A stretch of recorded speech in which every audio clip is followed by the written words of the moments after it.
Chapter 1. The House of God.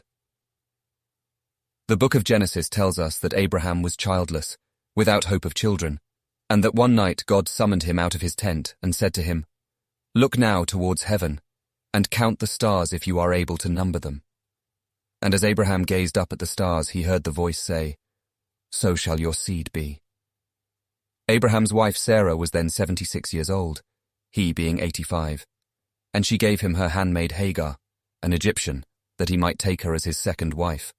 According to Genesis, bitterness of feeling arose between the mistress and the handmaid, and Hagar fled from the anger of Sarah and cried out to God in her distress.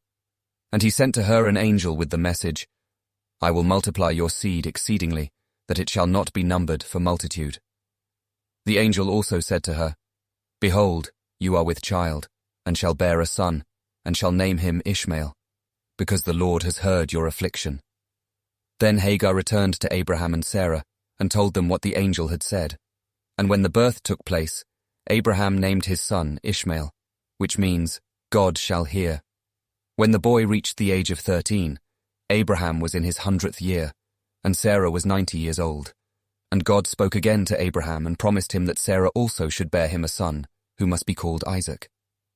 Fearing that his elder son might thereby lose favor in the sight of God, Abraham prayed that Ishmael might live before you. And God said to him, "As for Ishmael, I have heard you. Behold, I have blessed him, and I will make him a great nation. My covenant will I establish with Isaac, which Sarah shall bear unto you at this set time in the next year." Sarah gave birth to Isaac, and it was she herself who suckled him.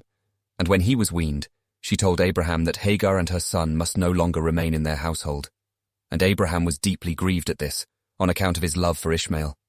But again God spoke to him, and told him to follow the counsel of Sarah and not to grieve. And again he promised him that Ishmael should be blessed.